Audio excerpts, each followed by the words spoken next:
Dober dan iz ljubljanskega studia 136. To so vesti na vesti. Zdaj je znano, kako draga stranka je Desus. Potem, ko je SD zares LDS in Desusu do zaključka usklajevanj glede koalicijske pogodbe ostalo le še poglavje o pokojninah, so včeraj dorekli tudi to področje. Prmejduš naslednje leto bo tako k najnižjim pokojninam v 2 delih izplačan dodatek. Pogajalec iz vrst Socialnih demokratov Miloš Pavlica je pojasnil, za kakšne zneske gre, čeprav smo to nekateri že vedeli prej. Pa zmenili smo se, da bomo napravili do konca. Pa kaj pol? Daj pokaži, kakšni zneski. Limit je za leto 2009 je limit 60 milijonov evrov, s tem, da bojo najnižje pokojnine dobile 300 milijonov evrov v 2 obrokih. 300 evrov. Pardon, 300 gremo še enkrat. Veliko denarja je. Koliko bo to stalo? Ja, skupaj bo stalo to 60 milijonov, s tem, da bojo upokojenci z najnižjimi pokojninami dobili 2x po 150 evrov v 2 obrokih januarja in septembra. Ljubljanski Zoran, župan Janković zatrjuje... Mislim, si resen malo, no? Pardon.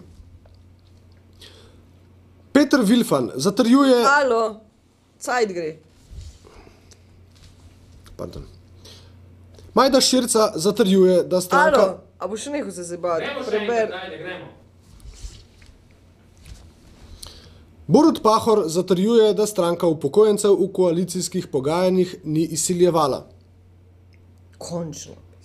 Torej, naj vam povem, da, in to bo kolega Pavlica potrdil, da so naši pogajalci imeli mandat, da vkolikor dr. Križanič, magistr Gaspari in kolega Pavlica ne bi ugotovili z izračuni, deloma smo jih naredili tudi mi, da je končni kompromis javnofinančno sprejemljiv, vzdržen, da to pomeni odstop od nadaljnih pogovorov z stranko Desus. Samo pod pogojem, da je vzdržen, smo pristali na ta kompromis. Najverjetnejši Borut, mandatar Pahor, pa ob tem opozarja, da bi se lahko ob spremenjenih finančnih okoliščinah spremenili tudi ukrepi zapisani v koalicijski pogodbi. Verjetno koalicijo pa zdaj čakajo kadrovski pogovori. Pahor na prihodnost gleda z optimizmom. Pred volitvami me je mnogo ljudi vprašalo, ali se zavedam, kakšno odgovornost sprejemam za vodenje države v primeru, da zmagamo na volitvah, glede na to, da nas čakajo take negotovosti, kot smo jim zdaj priča. In moj odgovor je bil, prav zato si želim, da bi to odgovornost prevzeli in če mi bo državni zbor zaupal mandat, se tudi veselim. Novinar Dnevnika Rok Praprotni koalicijska dogovarjanja ocenjuje takole. Seveda je očitno Borut Pahor postal najverjetnejši mandatar z najdaljšim stažem do zdaj. Ta vlada se, imam občutek, sorazmerno dolgo sestavlja in pogajanja, po mojem mnenju, je v tem času, v teh okoliščinah popolnoma neprimerno, da se sučajo predvsem okoli pokojnin.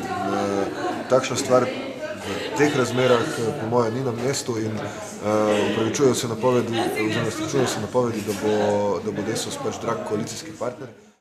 Svoje mnenje je podal tudi sociolog Matej Makarovič.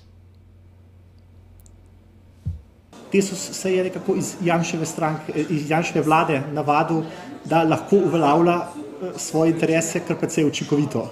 Tega, kar v vladah pod LDS-om ni mogel početi, je lahko počel v vladi, ki jo je vodila SDS.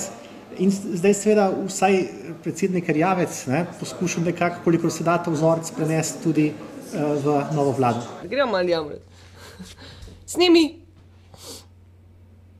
Pesimistični glede prihodnosti so ekonomisti in gospodarstveniki. Na Ekonomski fakulteti v Ljubljani je potekala konferenca z naslovom Gospodarska kriza in Slovenija. Dekan Ekonomske fakultete Dušan Mramor je takole ocenil možne posledice gospodarske krize. Ojoj. Ja, kako je nam hudo. Jamr. Lahko pride do zelo globokih sprememb, če ne bo hitrega odziva. Mi lahko recimo samo na področju lastništva, ki se lahko popolnoma spremeni v taki situaciji. Smo priča, da so recimo slovenska podjetja v rokah tujcev, recimo predvsem Indijcev, Kitajcev in tako naprej, kjer pride do popolnoma druge kulture upravljanja, vodenja podjetij, odnosov med ljudmi, kar lahko povzroči zelo velike spremembe. Ej, Kitajci prihajajo, Indijci prihajajo. Enega lepega dne bo prišel do tebe in rekel, excuse me, sir, do you mind if you give me your money, your house, your car and your wife? A ti veš, da zdaj moramo zaradi medijskega zakona podnapisati na to, kar si zdaj povedala. Disinhrono prevedi, kaj sem rekla. Nekega lepega dne bo prišel k tebi Indic in bo rekel, excuse me, sir, can you give me your house, your keys? Oprostite, gospod, mi lahko date hišo, Kiss, ključe. kiss. Daj gremo. Ajde, redni profesor za področje mednarodnih financ na ekonomski fakulteti Mojmir Mrak pa je med razlogi za gospodarsko krizo navedel tudi pomanjkljiv nadzor. Pojasnil je, da pri aktualnih nacionalizacijah bank ne gre zgolj za željo držav po večjem nadzoru. Boš ti videl nadzor? No, your house, your keys and your money. Hišo, ključe, denar. And your wife. Ženo. Yes, to pa je problem. Pa ne bojo prišli Indijci, no, modeli, kam pa je. Ne, trenutno ni nobenega drugega, ki bi hotel kapital vložiti. Jaz mislim, da država bi bila zelo vesela, če bi se najdel kakšen stric z denarjem in dal na mesto nje par milijard evrov. Ne, teh stricev ni. Ne? In če teh stricev ni, potem lahko ti to banko pustiš ali propast. In če pustiš recimo eno banko, ki je sistemsko pomembna propast, ne, bo to potegnilo za sabo tudi velike probleme v realnem sektorju, v ekonomiji. Se pravi, ti država rešuje banke zdajle, tole, kar se dogaja v svetu, preprosto zaradi tega, da drži stvar, če hočete, pod kontrolo. Pod kontrolo je rekel stric. Krizo že občutijo tudi naša podjetja. Predsednica uprave Trima, Tatjana Fink, je povedala, kakšni so njihovi prvi ukrepi. Za davt Indice. Ne vem, daj pokaž. Skuhati špinačo. Prvi ukrepi, ki jih delamo, seveda varčevanje kratkoročni, zelo podrobno gledamo bonitete podjetij in pa sposobnost plačil in seveda se orientiramo tudi na nove trge z novimi produkti. Jaz sem videl to piko, ko ima ona tle. Jaz sem tudi imam eno piko. To pomeni, da ona je vesolka, ker so jo ugrabili. Meni so leta 1972 ugrabili vesolci in pol so me poslali nazaj. Akroni Jesenice so v odprtem avstrijskem hokejskem prvenstvu po Salzburgu včeraj izgubile še proti Beljaku. Rezultat zanimive in dinamične tekme je bil 4-3, za železarje pa so zadeli Stromberg, Hebar in David Rodman. Veliko vesolsko ladjo.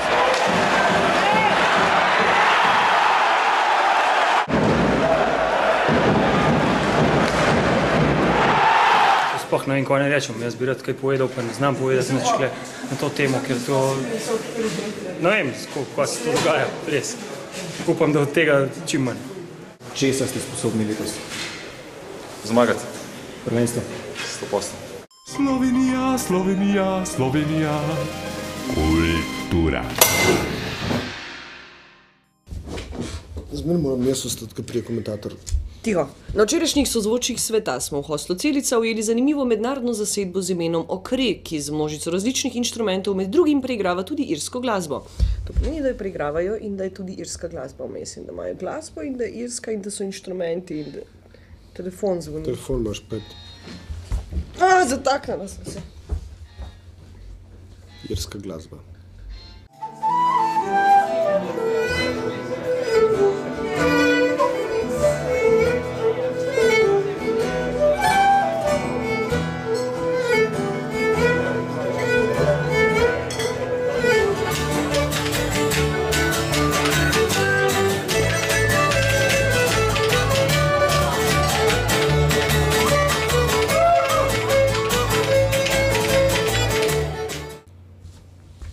Še vreme? Nekje na vzhodni obali Mehike bo definitivno mokro, vlažno, sončno in toplo. Direkt za enomesečne počitnice. Zato si ti toliko slabe vole. Zdaj moš ti težiti ljudem, tle moš za tega, kaj greš na počitnice. Zakaj? Zdaj moram pa se to vedeti. A gre zraven? Se hecam. Lanske leto 136, to so bile vesti na vesti. Ostanite še naprej z njima.